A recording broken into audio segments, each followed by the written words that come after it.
Lapel pins let you proudly show off where you've been or where you stand.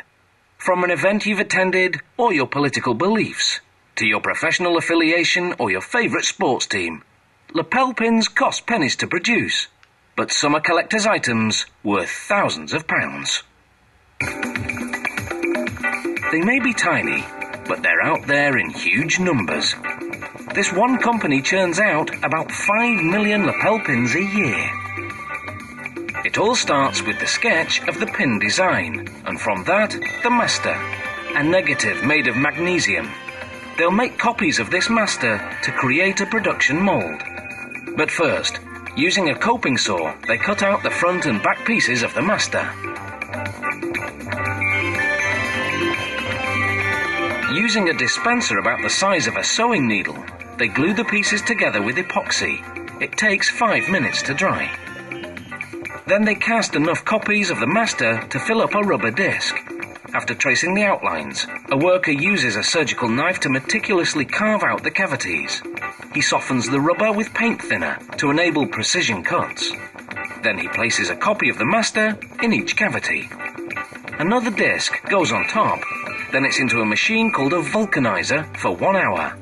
This machine uses heat and pressure to cure the rubber, making it as hard as a car tire. It also melds the rubber around each master copy, embedding the detail. This will be the production mould for producing this pin design. Now, using a surgical knife, again for precision, they carve out sprues, channels that during the casting process will direct the flow of molten metal to the cavities. They also make smaller curved channels called runners to filter out any air or dirt particles. It's crucial to position the sprues and runners correctly because this mould produces an entire line of a particular pin. Mess up and they'd have to remake the mould from scratch. Next, they insert a centimetre-long brass tack, called a post, into each cavity.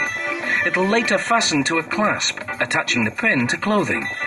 The post goes in now rather than later, so that it will fuse to the back of the lapel pin during casting. Now to close the mould, they align the buttons on one half with the depressions in the other half. The mould then goes into what's called a spin casting machine.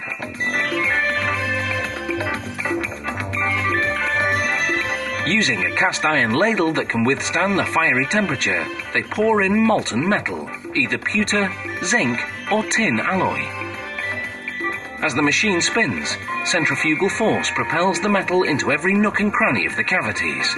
After a minute of spinning, 400 rotations, the mould comes out. The metal takes about 5 minutes to cool and harden.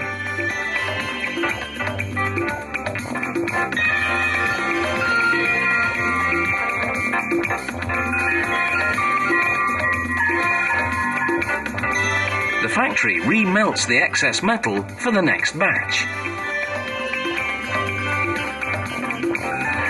Next, a brass clasp, called a clutch, goes onto the post. Now the lapel pin goes for an hour-long wash in soap and water and abrasive stones. The stones smooth out any rough edges. The pins go into the electroplating tank for a surface coating of metal. How many coats and the type of metal vary with the design. An electric current draws the metal particles onto the pins, plating them thoroughly. These pins first get copper plating, then nickel plating, then gold plating. Now it's time to paint the pins. Workers follow a numerical guide, like a painting by numbers kit. They paint each pin individually, using miniature quantities of epoxy paint. They control the paint syringe with a foot pedal.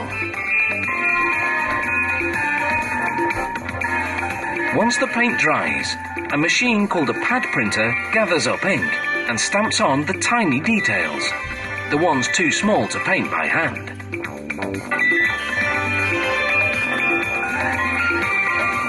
The post is pierced through the fabric, secured with a clutch, and this lapel pin is now ready to wear.